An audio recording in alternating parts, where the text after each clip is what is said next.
Yet one more informal Wing Chun video from the Moy Yat Ving Tsun in the Catskills School. I'm Sifu Tom Chi, and one of the things we're going to address today is the other controversy of rolling hands and where those hands go.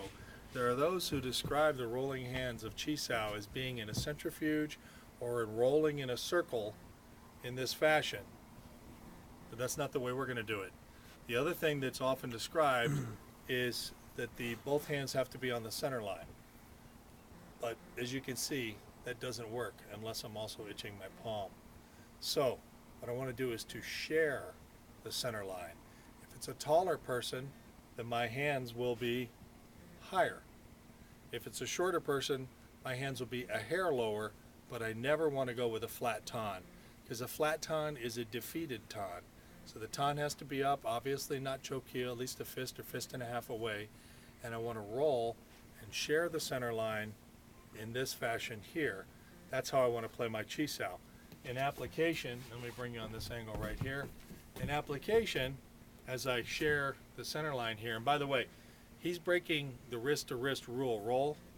He had this wrist here and this wrist here. They should be evenly away from your body, so that you don't get into all this kind of stuff where you make it easier for a person to pull you around and push you.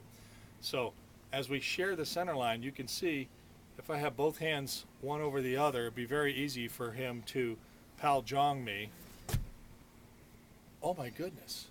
So what I want to do is to make certain that I share the center line. I'm close enough, but that doesn't mean that I have an open center line or I've given it away.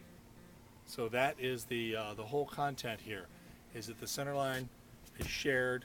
They're both meeting as if there's a line there. They're touching, and it's not one hand on top of the other, or you flatten your tan and do it that way, and it's not rolling like this. If you roll like that, by the way, then all you do is create yourself a lot of problems, because when people roll like this, it's very easy to then help them into a pal jong or a lop sao or some other malignancy. That's right. I had to diagnose that one.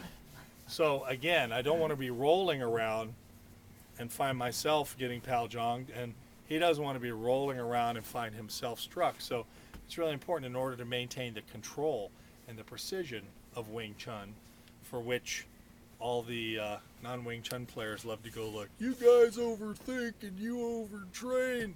But you know, it's not all a ridiculous karate tournament where you run in and go point and there's no resistance.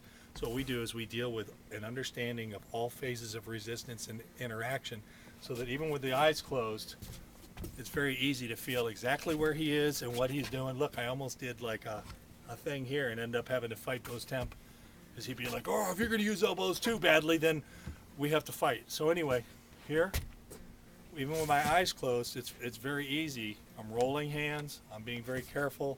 See how he went over the center line? If he was rolling this way, he'd be guaranteed to be over the center line all the time. And I think we'll discuss in another video why it is that it's easy to have your eyes completely closed, make contact with someone, and have absolute control when you enter, and no matter what they do, you know where they are and what they're going to do or can do before they realize it. And that's what makes Wing Chun so great. That's it for now. Looking forward to your fantastic comments.